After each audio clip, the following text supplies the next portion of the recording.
Hello guys, in this video I'm going to show you how to contact the customer support in Instacar. The first thing you need to do is enter the app. Once you're done with that and you're in the home page, you can just look in the bottom of your right corner and press on your profile there. Now you can just press on contact us, and now you can just see the phone number here.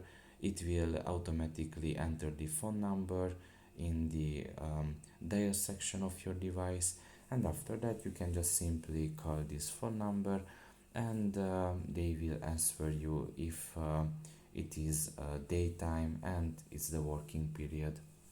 So that's pretty much it really. I hope this video was helpful to you. Thank you for listening and see you next time. Bye bye.